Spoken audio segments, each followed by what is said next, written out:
Good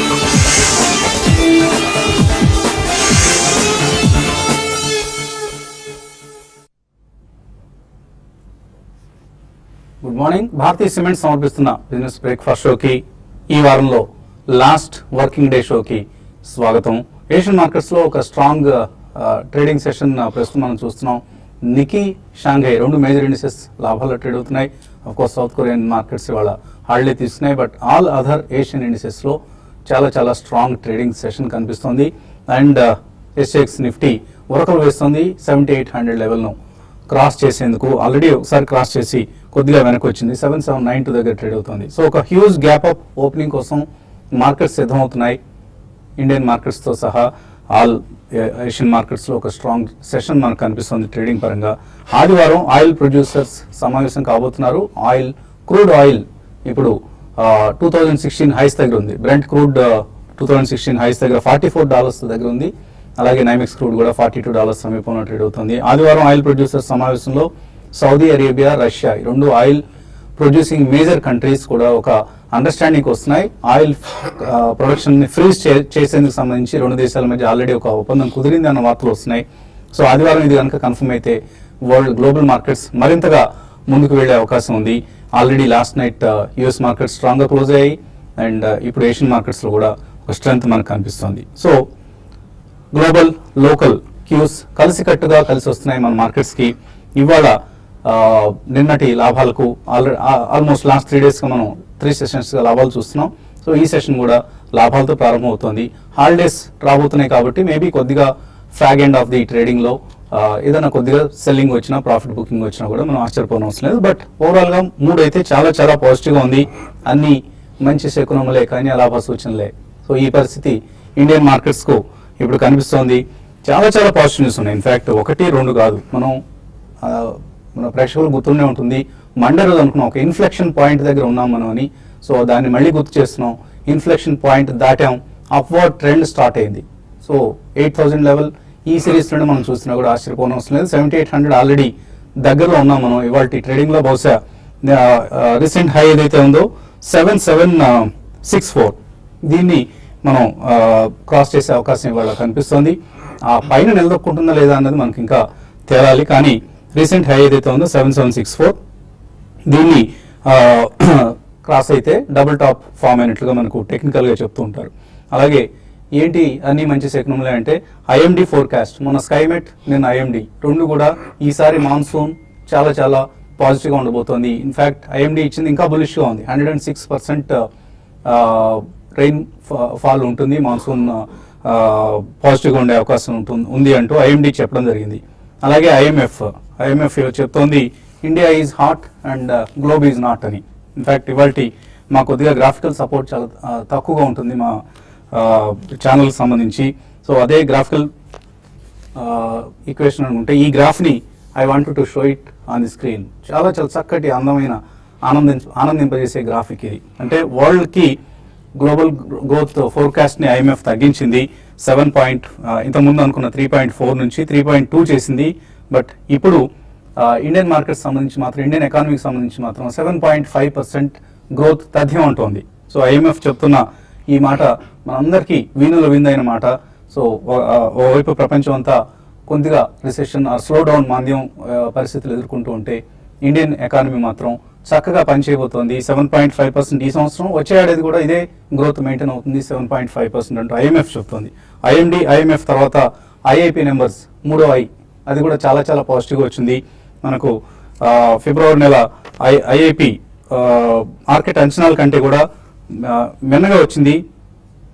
so ఇక్కడ మనకు పారిశ్రామిక ఉత్పత్తి వృద్ధి బాటమ్ అవుట్ అయింది. ఇక్కడ నుంచి మనం గ్రోత్ నే చూడబోతున్నాం అన్న అంశానికి ఇది కూడా ఒక నిదర్శనంగా తీసుకోవచ్చు. అలాగే సిపిఐ, కన్స్యూమర్ ప్రైస్ ఇన్ఫ్లేషన్, మార్చి నెల కన్స్యూమర్ ప్రైస్ ఇన్ఫ్లేషన్ ఫిబ్రవరి నెల కంటే తగ్గింది. ఇది కూడా మనకి ఇన్ఫ్లేషన్ తగ్గడం అనేది గ్రోత్ ని పెంపొందింపజేసే అంశం. సో మరోవైపు మరొక న్యూస్ కూడా రావడం చూస్తున్నాం. క్రెడిట్ గ్రోత్ 20 సంవత్సరాల లో నుంచి పికప్ అయి ప్రస్తుతం 11% కి ఇంప్రూవ్ అయింది క్రెడిట్ గ్రోత్ అంటూ అదొక శుభశకునం. సో అన్ని మంచి శుభశకునాలే అని అనుకోవడానికి ఇదే నిదర్శనం. సో టెక్నికల్స్ కూడా దీనికి అనుకూలంగా మారుతున్నాయి. ఇప్పుడు మన మార్కెట్ సంబంధించి ఫండమెంటల్స్, టెక్నికల్స్ రెండు పాజిటివ్గా అనుకూలంగా మారిన సమయం ఇది. సో ఈ సమయంలో ఏం చేయాలి ఇన్వెస్టర్స్ అందరూ అడిగే ప్రశ్న.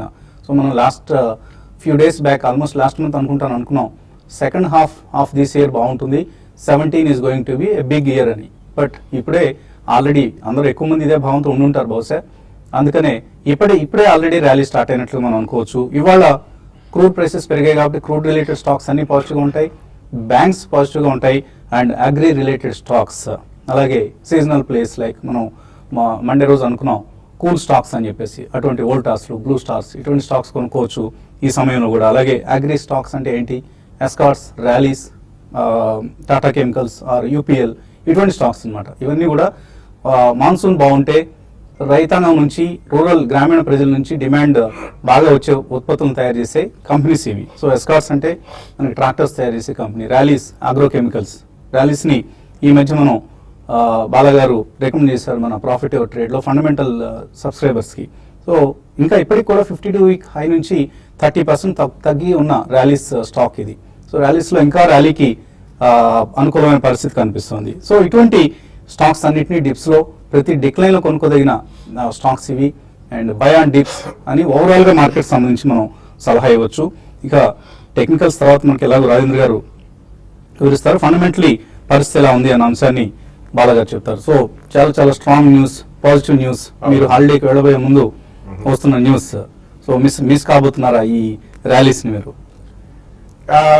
I don't think so అండి, ఎందుకంటే I mean it's not a sentiment. Even last year కూడా నేను యూఎస్ వెళ్ళినప్పుడు market was extremely strong. So మీరు ఎక్కువగా యూఎస్ వెళ్ళటం మంచిది అనిపిస్తుంది మాకు. సో డెఫినెట్లీ అందరికి మంచి జరిగితే డెఫినెట్లీ అందరికి మంచి జరగాలని మనం కోరుకుంటుంటాం. Investors should make very big money అండి, మెగా మనీ. సో ఇందాక అన్ని కూడా most of the points you covered it. So మనకి ప్రధానంగా ఇప్పుడు ఉన్న uncertainty of how will be the monsoon అనేది ఒకటి తొలగిపోయిందండి. Skymet as well as IMD ఇద్దరు కూడా 105, 106 ఎల్పిఏ లాంగ్ పీరియడ్ యావరేజ్ అన్నారు. So this is based on decades of historical data అండి. కాబట్టి ఈ ఇయర్ మనకి రెండు ఆర్గనైజేషన్స్ కాకుండా ఈవెన్ వరల్డ్ వైడ్ అందరూ కూడా మనకి లానినియా ఫామ్ అవుతుంది. కాబట్టి definitely we are going to have above normal monsoon అనేది ఇచ్చారు. So that's a very good sign అండి. సో ఇది ఒకవేళ జరిగితే మాత్రం తప్పకుండా ట్రెజెక్టరీ ఆఫ్ ఇంట్రెస్ట్ రేట్స్ తగ్గుముఖం పట్టాయి. కాబట్టి this will also continue for maybe another 1 to 1.5 years. ఈ రెండు చాలా ప్రధాన కారణాలు. So ultimately the deciding factor will be only corporate results అని మనం ఎప్పుడు చెప్పుకుంటూనే ఉంటాం. సో డెఫినెట్లీ మనకి నెక్స్ట్ వీక్ తర్వాత all the major results will flow in. అందులో కూడా మనకి చాలా మంది ఎక్స్పర్ట్స్ సూచించేది ఏంటంటే we have seen the worst in December quarter అనే చెప్తున్నారు. So even a slight improvement, ఎందుకంటే ఇయర్ ఆన్ ఇయర్ కంపేర్ చేస్తారండి. సో March 15 కి అండ్ March 16 క్వార్టర్ కనుక కంపేర్ చేసుకుంటే రిజల్ట్స్ బాగుంటాయి అంటున్నారు. డెఫినెట్లీ ఇవన్నీ కూడా శుభసూచికాలే. So we're getting in to a very strong and positive zone అని చెప్పాలి. Will there be corrections? Definitely there be corrections. చిన్న కరెక్షన్స్ ఉంటాయి, ఒక్కొక్కసారి ఫెరోషియస్ కరెక్షన్స్ కూడా ఉండొచ్చు. But that should be use to buy good stocks అనే చెప్పొచ్చండి. So over the next 12-18 months we're getting in to a very exciting period on stock markets ఇండియాలో. So తప్పకుండా మీరు ఇందాక మెన్షన్ చేసినట్టు India is hot, world is not and IMF వాళ్ళు ఏదైతే చెప్పారో తప్పకుండా all eyes will be focused only on India. కాబట్టి please participate in the rally and make some provision. మీకున్న సేవింగ్స్ లో తప్పకుండా స్టాక్ మార్కెట్ లో పార్టిసిపేట్ చేయడానికి కొద్దిగా సొమ్ము కేటాయించి ఈ నెక్స్ట్ 1 or 2 years లో వచ్చే మెగా ర్యాలీని మాత్రం ఎన్కాష్ చేసుకోవాలని ప్రేక్షకులను రిక్వెస్ట్ చేస్తున్నాను. So India is hot, world is not అని IMF అనలేదు, నేనే దాన్ని కాయిన్ చేసిన రైమింగ్ వర్డ్ అది. సో టెక్నికల్లీ ఎటువంటి పరిస్థితుల్లో కనిపిస్తుంది మార్కెట్స్? 200-day మూవింగ్ యావరేజ్ మనకు ఆల్మోస్ట్ 7875 దగ్గర ఉంది. దాన్ని క్రాస్ చేసే ఛాన్స్ కనిపిస్తుంది నియర్ ఫ్యూచర్ లో. ప్రాబ్లీ ఇది కొద్ది టఫ్ అండి, ఎందుకంటే మనకి ఆల్రెడీ 68 నుంచి 1000 points పెరిగినాక ఐ థింక్ మనకి బ్రేక్అవుట్ అనేది కొద్దిగా టఫ్ టైం అనమాట ఇది. సో మోర్ కన్సాలిడేషన్ అనేది ఈ స్టేజ్ లో చెప్పుకోవచ్చు మనం. బట్ డెఫినెట్ గా 7875 above at least 1 or 2 days close అయిందంటే నెక్స్ట్ బిగ్ మూవ్ మనం చూస్తాం నిఫ్టీలో. మేబీ 8200 or 8300 దాకా కూడా వెళ్ళే ఛాన్స్ ఉంది. బట్ ఏదైనప్పటికీ మనకి కన్సాలిడేషన్ జోన్ అనేది అరౌండ్ 74 నుంచి 79 మధ్యలో ఉంది. Overall structure of the market ఎలా కనిపిస్తుంది? బుల్లిష్ గా కనిపిస్తుందా? ఐ థింక్ మనకి if you look at basically hire tops hire bottoms అనేది ఫార్మ్ అవటం స్టార్ట్ అయింది. So as long as we stay above 7301 probably definitely మనం న్యూ హై కి వెళ్ళే ఛాన్స్ ఉంది. సో ఇక్కడ నుంచి కూడా I think maybe 1 year view తీసుకుంటే కనుక 86 దాకా కూడా వెళ్ళే ఛాన్స్ ఉంది. బట్ 73 అబోవ్ కంటిన్యూస్ గా ఉండాలి. 73 బిలో క్లోజ్ అవుతే డెఫినెట్లీ మనకి చార్ట్స్ అనేవి డిప్రెస్ అవుతాయి. బట్ యాక్చువల్లీ మనకి లాస్ట్ ర్యాలీ చూస్తే కనుక సెక్టోరియల్ పార్టిసిపేషన్ ఎక్కువగా చూస్తున్నాం మనం. సో ఇంతకుముందు ఏవైతే ఫార్మా అండ్ ఐటీ మీద డిపెండ్ అయి ఉందో నిఫ్టీ ప్రాబ్లీ నౌ అన్ని సెక్టర్స్ బ్రాడర్ బేస్డ్ ర్యాలీ మనం చూస్తున్నాం. First it was metal space, తర్వాత మనం లాస్ట్ కపుల్ ఆఫ్ డేస్ గా అగ్రి స్టాక్స్ కూడా మనకి పెరగడం చూస్తున్నాం. అదేవిధంగా మధ్యలో ఆయిల్ అండ్ గ్యాస్ స్పేస్ కూడా పెరగడం చూసాం. సో అలానే సిమెంట్ స్పేస్ పెరగడం చూసాం. సో ఒక్కొక్క సెక్టర్ పార్టిసిపేట్ చేయడం మొదలెట్టి ఆల్మోస్ట్ ఆల్ సెక్టర్స్ పార్టిసిపేట్ చేస్తున్న Exactly. బ్రాడ్ బేస్డ్ ర్యాలీ ఇది. Correct. ఇప్పుడు మనం చూస్తున్న ర్యాలీ ఏదైతే ఉందో. సో అందుకే ఫిజిల్ అవుట్ అయిపోదని ఒక మంచి హోప్ అయితే ఉంది డెఫినెట్ గా. Only thing pharma and IT కూడా కొద్దిగా రికవర్ అయ్యి ప్రాబ్లీ అవి కూడా ఒక గ్రో లోకి వచ్చినట్టే ప్రాబ్లీ ఒక బిగ్ ర్యాలీ చూసే అవకాశం. సో ఫ్రైడే వచ్చే ఇన్ఫోసిస్ రిజల్ట్స్ ఐటీ ఇండస్ట్రీకి ఎటువంటి డైరెక్షన్ ఇస్తుంది అనేది దానికి మనం ఫ్రైడే ఇండికేషన్ వస్తుంది మనకి డెఫినెట్. ఓకే అండి. సో కాలర్స్ లైన్ ఉన్నారు. మొదటి కాలర్ విజయవాడ నుంచి Kishore Kumar. Hello, good morning sir. Morning అండి, అడగండి కిషోర్. సార్ నేను ఎన్ఎండిసి 95 లో ఒక 400 షేర్స్ తీసుకున్నాను సార్. ఇప్పుడు 1 or 2 దగ్గర ఉంది. అది ఇంకా పెరిగే అవకాశం ఉందా కమింగ్ 6 months లో? ఇంకా ఇక్కడ నిలబడుతుందా ఇదొకటి. తర్వాత ఆంధ్ర బ్యాంక్ లో 102 లో తీసుకున్నాను. ప్రెసెంట్ అది అంటే 50% దాకా ఉంది. రెండు కూడా కొంచెం డల్ గా ఉన్న స్టాక్స్ సెలెక్ట్ చేస్తున్నారు మీరు, both NMDC and Andhra bank. కొద్దిగా ఎన్ఎండిసి ఇమేజ్ పెరిగింది. యా 75 నుంచి ఆల్మోస్ట్ మెటల్ స్పేస్ తో పాటు ఇది కూడా పెరిగిందండి. 75 నుంచి ఆల్మోస్ట్ 100 ఉంది ఇక్కడ. సో మనకి 20-day moving average monthly chart లో 116 దగ్గర ఉంది. సో అక్కడ ఒక గట్టి రెసిస్టెన్స్ ఉండే అవకాశం ఉంది. సో ఉన్న పొజిషన్ మీరు ఉంచండి. ప్రాబ్లీ ట్రైలింగ్ స్టాప్ పెట్టుకుంటే you should hold the position. So currently 200-day moving average అయితే 96 ఉందో డే చార్ట్ లో, అది మీరు స్టాప్ లాస్ పెట్టుకోవాలి. పెరుగుతా కొద్దీ ఐ థింక్ మీరు స్టాప్ లాస్ అనేది కొద్దిగా పైకి మూవ్ చేయాలి. మేబీ 118-120 దగ్గర కొద్ది ప్రాఫిట్స్ బుక్ చేసుకోవచ్చు. అదేవిధంగా ఆంధ్ర బ్యాంక్ చాలా వీక్ గా ట్రేడ్ అవుతున్న స్టాక్ అండి. ఇన్ఫాక్ట్ పిఎస్యూ బ్యాంక్స్ అన్ని కూడా బిలో 200-day మూవింగ్ యావరేజ్ కింద ట్రేడ్ అవుతుంది చూస్తున్నాం. సో డెఫినెట్లీ దీనిలోంచి ఎగ్జిట్ అయ్యి మేబీ ప్రైవేట్ బ్యాంక్స్ లోనే పొజిషన్ తీసుకుంటే అందులోనే ప్రాఫిటబిలిటీ ఎక్కువ వచ్చే ఛాన్స్ ఉంది. ఐ థింక్ ఎగ్జిస్టింగ్ పొజిషన్ కి మీరు 50 రూపీస్ కింద క్లోజింగ్ బేసిస్ స్టాప్ లాస్ పెట్టుకోండి. అదేవిధంగా 57 నుంచి 60 మధ్యలో వస్తే కనుక మీరు ఒకసారి ప్రాఫిట్స్ బుక్ చేసుకోండి. చెన్నై నుంచి మాధవి లైన్ లో ఉన్నారు. Hello, sir good morning sir. Morning అండి.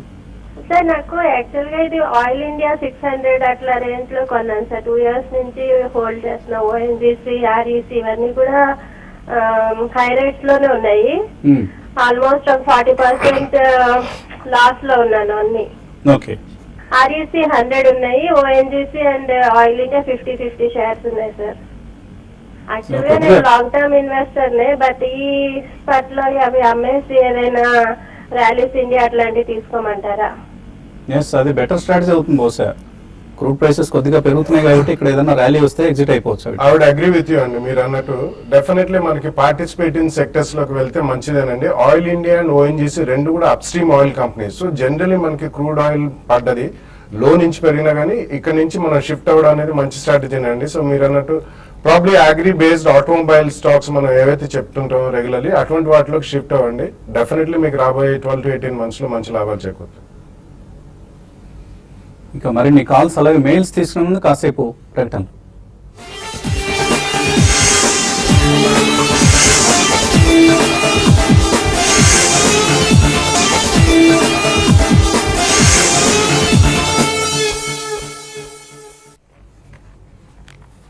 భారతీయ సిమెంట్ సమర్పిస్తున్న బిజినెస్ బ్రేక్ఫాస్ట్ షోకి తిరిగి స్వాగతం. తర్వాత కాలర్ లైన్ లో ఉన్నారు. హలో, హలో, చెప్పండి, మీ పేరు చెప్పండి. కృష్ణ అండి నా పేరు. హైదరాబాద్ నుంచి మాట్లాడుతున్నాను. అడగండి కృష్ణ. ఇది సౌత్ ఇండియన్ బ్యాంక్ గురించి చెప్పండి సార్. నేను 30% లాస్ లో ఉన్నాను. 1 year నుంచి పెద్ద మూవ్మెంట్ ఏం లేదు. యావరేజ్ చేస్తున్నా ఉన్నాను కానీ అవ్వట్లేదు. రెండోది డాక్టర్ రెడ్డి బైబ్యాక్ ఇప్పుడు మనం ఏమైనా చిన్న ట్రైనింగ్ కాల్ తీసుకోవడం వల్ల ఇన్వెస్ట్ చేసుకోగలరా? అంటే ఇవాళ కొనేసి బైబ్యాక్ చేస్తాము. Yeah, South Indian Bank additional గా మాత్రం కొనద్దండి. అడిషనల్ గా మీరు ఆ రంగంలో I think you should buy in to some strong NBFCs like Cholamandalam కానివ్వండి, క్యాపిటల్ ఫస్ట్ కానివ్వండి, Bajaj Finance on every decline అంటే it's a very strong share. About 7,000 quote అవుతుంది. Even Bajaj Finserv is a very good stock అండి. అలాగే మీకు fairly liquid stock trading call అన్నా కానీ SKS micro finance also is a good company. So South Indian Bank ఉంచండి. Rest of the NBFC pack or private sector bank లో మీరు invest చేస్తే మంచి లాభాలు చేకూరుతాయి. టిఆర్ఎల్ బైబ్యాక్ ఉంది ఇప్పుడు. Of course it's not a direct buyback, ఇది ఓపెన్ మార్కెట్ పర్చేస్ కాబట్టి ఏమైనా ఇంపాక్ట్ ఉంటుందా? ఐ డోంట్ థింక్ అండి. చార్టికలీ అయితే ఐ థింక్ ఇది కొద్దిగా డౌన్ ట్రెండ్ లో ఉంది స్టాక్. 3280 నుంచి ఇన్ఫాక్ట్ ఇది కొద్దిగా డౌన్ ట్రెండ్ వచ్చి ఇప్పుడు 3082 దగ్గర ఉంది. సో ప్రాబ్లీ దీనికన్నా ఒకార్డ్ లుక్స్ కూడా ఆన్ చార్ట్స్. మేబీ మీరు ట్రేడింగ్ పొజిషన్ తీసుకోదలిస్తే ఒకార్డ్ తీసుకోవచ్చు. కరెంట్లీ అరౌండ్ 1028 ఉంది. అబౌట్ 990 స్టాప్ లాస్ పెట్టుకుంటే ఇక్కడ నుంచి కూడా 100 రూపీస్ అప్ మూవ్ అయ్యే ఛాన్స్ ఉంది. 3500 లోపు ఉంటే మేము కొంటామని చెప్పింది కంపెనీ. చాలా కాలం కొనసాగుతుందండి బైబ్యాక్ ఆఫర్ అనేది. అదేదో వారంలోనో నెలలోనో అయిపోయే ప్రక్రియ కాదు కాబట్టి బైబ్యాక్కి మీరు అంతగా పెద్దగా ప్రాధాన్యం ఇవ్వకపోవడం బెటర్ ఏమో. కరీంనగర్ నుంచి శ్రీనివాస్. హలో సార్ నమస్కారం అండి. నమస్తే అండి, అడగండి. సార్ ఐసిఐసిఐ బ్యాంక్ ఫ్యూచర్ 233 నేను బయింగ్ చేశాను. అయితే నిన్న మధ్యాహ్నం కాల్ చేసి అడిగాను ఉందండి T5 లో. శేష్ గారు ఏమన్నారంటే దాన్ని ఇమీడియట్లీ సెల్ చేసి షార్ట్ కొట్టండి, మార్కెట్ మైనస్ అవుతుందని అన్నాడు. అంటే నేను అది సెల్ చేసి షార్ట్ కొట్టలేదు కానీ పుట్టు తీసుకున్నా సార్ 275 పైసలా ఐసిఐసిఐ బ్యాంకు. మరి అది మళ్ళీ పెరుగుతుంది, దాన్ని మళ్ళీ బై చేయనా, మరి ఏం చేయాలి? అసలు ఈ రోజు ఉంటే నాకు వచ్చేది చూడట్లేదు కాదు, ఇప్పుడు ఓపెనింగ్ లో వచ్చే అవకాశం ఉంది కదా, మరి ఏం చేయాలి? ఓపెనింగ్ లో కొద్దిగా స్ట్రాంగ్ గ్యాప్ అప్ ఓపెనింగ్ ఉంది. తర్వాత ఏదైనా వీక్ అయితే మీరు పొజిషన్ ని కట్ చేసిన ప్రయత్నం. శేషు కొంచెం ఎక్కువగా బేరిష్ గా ఉండే మనిషి. సో ఆయన సూచనలు బేరిష్ మార్కెట్ లో ఎక్కువగా హిట్ అవుతూ ఉంటాయి, బులిష్ మార్కెట్ లో ఫెయిల్ అవుతూ ఉంటాయి. సో డెఫినెట్లీ ఏ కాల్ ఇచ్చినా కూడా స్టాప్ లాస్ తో ఉంటుందండి కాల్. ఐ థింక్ మీరు స్టాప్ లాస్ పెట్టుకొని ఉండాల్సింది. లేదంటే ఇప్పుడు స్టాప్ లాస్ ట్రిగర్ అయిపోయినా I think you should trigger the stop loss. So నిన్న క్లోజింగ్ చూస్తే కనుక ఆల్మోస్ట్ మనకి 20-day moving average about trade అవుతుంది. సో డెఫినెట్లీ ఇక్కడ నుంచి కొద్దిగా అప్ మూవ్ అయ్యే ఛాన్స్ ఎక్కువ ఉంది. మేబీ 237, 240 దాకా కూడా వెళ్ళే అవకాశం ఉంది ఐసిఐసిఐ బ్యాంక్. బట్ ఏదైనప్పటికీ మార్కెట్ కరెక్ట్ అవుతే కనుక డెఫినెట్లీ ఇది కూడా కరెక్ట్ అయ్యే ఛాన్స్ ఉంది. కాబట్టి మేబీ కరెంట్లీ నిన్నట్లో ఏదైతే ఉందో 223 స్టాప్ లాస్ పెట్టుకుని ఐ థింక్ లాంగ్ పొజిషనే సజెస్ట్ చేస్తాను. సో ప్రస్తుతానికి long positions will give money అండి, షార్ట్ పొజిషన్స్ కంటే. ఆ అంశాన్ని గమనించండి. నాయుడు హైదరాబాద్ నుంచి. హలో హలో అడగండి నాయుడు. నేను మాస్టర్ ల్యాబొరేటరీస్ కొన్నానండి 31 లో. హలో నేను మాస్టర్ ల్యాబొరేటరీస్ కొన్నానండి. మోర్పెన్ 31 లో కొన్నానండి. ఓకే. దాన్ని హోల్డ్ చేస్తే యావరేజ్ చేసి ప్రైస్ మోర్పెన్ ల్యాబ్స్ యావరేజ్ చేసుకోవచ్చు. యావరేజ్ అయితే చేయకండి. ఇది ఆల్మోస్ట్ అబౌట్ 40 రూపీస్ ప్లస్ దాకా వెళ్ళి చాలా హై స్పెక్యులేటివ్ యాంగిల్ ఈ స్టాక్ లో ఉందండి. ఫండమెంటల్స్ పరంగా it doesn't command even this price. కాబట్టి అడిషనల్ గా మాత్రం కొనొద్దు. యావరేజ్ చేయొచ్చు అని అడిగారు. ప్లీజ్ డోంట్ డూ ఇట్ అండి. ఏదైనా స్పర్ట్ వచ్చినప్పుడు ఇందులోంచి బయటపడడమే లేదు. ఎందుకంటే ఇందులో స్పెక్యులేటివ్ యాంగిల్ పక్కన పెడితే ఓవరాల్ ఫార్మస్యూటికల్ సెక్టర్ కూడా కొద్దిగా సబ్డ్యూడ్ గా ఉంది. కాబట్టి ఇందులో మాత్రం అడిషనల్ గా కొనకండి, బయటపడే ప్రయత్నించండి. ఓకే. పాండురంగారావు తుమ్మల మెయిల్ పంపించారు. ఆర్ఎస్ సాఫ్ట్వేర్ ఉన్నాయట. ఇది నిన్న బాగా ప్రాఫిట్స్తో క్లోజ్ అయింది, 101 రూపాయల దగ్గర. హోల్డ్ చేయొచ్చా, ఏం చేయొచ్చు దీన్ని? ఆర్ఎస్ సాఫ్ట్వేర్ చూస్తే కనుక గత 7 to 8 months లో 450 నుంచి ఆల్మోస్ట్ మనం 60 దాకా పర్సన్ చేసామండి. సో నిన్న ఐ థింక్ ఒక హ్యూజ్ వాల్యూమ్ తోటి ఒక స్పాట్ రావడం చూసాం. మేబీ 86 నుంచి 102. సో మీ దగ్గర ఉన్న పొజిషన్ మాత్రం you can hold. Probably 102 current market price ఉంది. 89 స్టాప్ లాస్ పెట్టుకుని మీ పొజిషన్ హోల్డ్ చేయాలి. అదేవిధంగా ఇది 200-day మూవింగ్ యావరేజ్ అరౌండ్ 126, 130 వస్తే కనుక దీనిలోంచి డెఫినెట్లీ ఎగ్జిట్ అయ్యి ప్రాబ్లీ ఐ థింక్ ఐటీలోనే మీరు ఉండాలనుకుంటే probably Majesco or maybe Geometric holds better అనిపిస్తుంది. కమల్ అడుగుతున్నారు, జేకేఐఎల్ అండ్ మీర్జా ఇంటర్నేషనల్ ఈ రేట్లో తీసుకోవచ్చా? జేకేఐఎల్ ఆల్రెడీ 250 రూపాయలు హోల్డ్ చేస్తున్నారు ఆయన. You can hold it అండి. అడిషనల్ మాత్రం కొనద్దు. Definitely it's one of the small cap infrastructures అని చెప్పొచ్చు. సో ఉన్న వాటిలో కంటే ఇది కొద్దిగా మెరుగైన బ్యాలెన్స్ షీట్ అండ్ పనితీరు కనబర్చే కంపెనీ కాబట్టి you should hold on to it. Mirza international probably second price point లో కూడా మీరు కొనొచ్చండి. ఎందుకంటే ఓవరాల్ గా కొంచెం లాస్ట్ ఫ్యూ డేస్ లో కూడా ఫుట్వేర్ కంపెనీస్ అన్ని కూడా స్ట్రాంగ్ పార్టిసిపేషన్ చేస్తాం. And going forward I think it will be good. Harnath Babu అడుగుతున్నారు, 3M ఇండియా, డైనమాటిక్ టెక్నాలజీస్ ఈ రెండు కొనుక్కోవచ్చా? Both of them are, especially 3M India is a very strong company అండి.